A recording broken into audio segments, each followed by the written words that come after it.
Hi friends, welcome to our YouTube channel Fact Bazaar. ಇವತ್ತಿನ ಒಂದು ವಿಡಿಯೋದಲ್ಲಿ ಆಕಾಶದಲ್ಲಿ ಹಕ್ಕಿಗಳು ಹಾರಾಟ ಮಾಡುವಾಗ ವಿ ಶೇಪ್ನಲ್ಲಿ ಯಾಕೆ ಹಾರಾಟ ಮಾಡ್ತವೆ ಅನ್ನೋ ಪ್ರಶ್ನೆಗೆ ಉತ್ತರವನ್ನು ತಿಳಿಯೋಣ. ಸೊ ಬನ್ನಿ ಫ್ರೆಂಡ್ಸ್, ವಿಡಿಯೋನ ಶುರು ಮಾಡೋಣ. ಆಕಾಶದಲ್ಲಿ ಹಕ್ಕಿಗಳು ಹಾರಾಟ ಮಾಡುವಾಗ ವಿ ಶೇಪ್ನಲ್ಲಿ ಹಾರಾಟ ಮಾಡುತ್ತಿರುತ್ತವೆ. ಆದರೆ ಹೀಗೆ ಹಾರಾಟ ಮಾಡುತ್ತವೆ ಯಾಕೆ ಎಂಬ ಪ್ರಶ್ನೆ ಹಲವರಲ್ಲಿ ಕಾಡುವ ಪ್ರಶ್ನೆಯಾಗಿದೆ. ಇದಕ್ಕೆ ಈ ವಿಡಿಯೋದಲ್ಲಿ ನಿಮಗೆ ಉತ್ತರ ಹೇಳುತ್ತೇವೆ.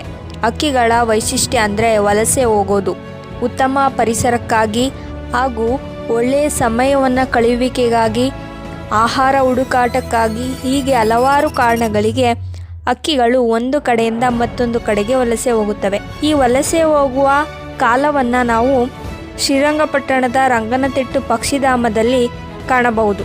ಸಹಸ್ರಾರು ಪಕ್ಷಿಗಳು ನಾನಾ ಮೂಲೆಗಳಿಂದ ಈ ರಂಗನತಿಟ್ಟು ಪಕ್ಷಿಧಾಮಕ್ಕೆ ಹರಿದು ಬರುತ್ತವೆ. ಈ ಹಕ್ಕಿಗಳು ಈ ರೀತಿ ವಲಸೆ ಹೋಗಲು ಹಲವಾರು ಕಾರಣಗಳನ್ನು ನಾವು ತಿಳಿದಿದ್ದೇವೆ. ಹಕ್ಕಿಗಳು ವಲಸೆ ಬರುವಾಗ ಸಾವಿರಾರು ಕಿಲೋಮೀಟರ್ ಪ್ರಯಾಣ ಮಾಡಬೇಕಾಗುತ್ತದೆ. ಹೀಗೆ ಸಾವಿರಾರು ಕಿಲೋಮೀಟರ್ ಪ್ರಯಾಣ ಮಾಡಬೇಕಾದಾಗ ಬಿಡಿಯಾಗಿ ಆಗಲಿ ಅಥವಾ ಲೈನ್ ಪ್ರಕಾರ ಆಗಲಿ ಹಕ್ಕಿಗಳು ಹಾರಾಟ ಮಾಡಿದರೆ ಅವುಗೆ ಗಾಳಿಯ ಒತ್ತಡದ ಸಮಸ್ಯೆ ಕಾಡುತ್ತದೆ. ಹೀಗೆ ಗಾಳಿಯ ಒತ್ತಡ ಹೆಚ್ಚಾದಾಗ ಹಕ್ಕಿಗಳು ಹಾರಾಟ ಮಾಡಲು ಸಾಧ್ಯವಿಲ್ಲ.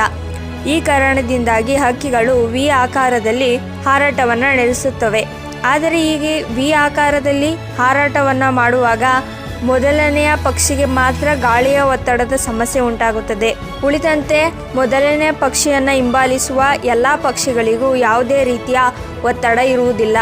ಈ ಕಾರಣದಿಂದಾಗಿ ಹಕ್ಕಿಗಳು ಲೈನ್ ಆಗಿ ಹೋಗೋದ್ರ ಬದಲು ಅಥವಾ ಬಿಡಿಯಾಗಿ ಹೋಗೋದ್ರ ಬದಲು ಗುಂಪಲ್ಲಿ ವಿ ಆಕಾರದಲ್ಲಿ ಹಾರಾಟವನ್ನು ನಡೆಸುತ್ತದೆ. ಹಕ್ಕಿಗಳು ಏಕಾಂಗಿಯಾಗಿ ಚಲಿಸಿದರೆ ಸ್ವಲ್ಪ ದೂರ ಮಾತ್ರ ಚಲಿಸಬಹುದು. ಆದರೆ ಗುಂಪಿನಲ್ಲಿ ಚಲಿಸಿದರೆ ತುಂಬ ದೂರ ಪ್ರಯಾಣ ಮಾಡಬಹುದು. ಹಾಗೆ ವಿ ಆಕಾರದಲ್ಲಿ ಚಲಿಸುವಾಗ ತುಂಬ ದೂರದ ಪ್ರಯಾಣವನ್ನು ಸಹ ಮಾಡಬಹುದು. ಹೀಗೆ ಪಕ್ಷಿಗಳು ವಿ ಆಕಾರದಲ್ಲಿ ಹಾರಾಟ ಮಾಡಲು ಕಾರಣ ಇದೇ ಆಗಿದೆ. ಸೊ ಫ್ರೆಂಡ್ಸ್, ಇದಾಗಿತ್ತು ಹಕ್ಕಿಗಳು ಆಕಾಶದಲ್ಲಿ ವಿ ಆಕಾರದಲ್ಲಿ ಯಾಕೆ ಚಲಿಸುತ್ತದೆ ಅನ್ನೋ ಪ್ರಶ್ನೆಗೆ ಉತ್ತರ. ಈ ವಿಡಿಯೋ ನಿಮ್ಗೆ ಇಷ್ಟ ಆದಲ್ಲಿ ಲೈಕ್ ಮಾಡಿ, ಶೇರ್ ಮಾಡಿ, ತಪ್ಪದೇ ಕಮೆಂಟ್ ಕೂಡ ಮಾಡಿ.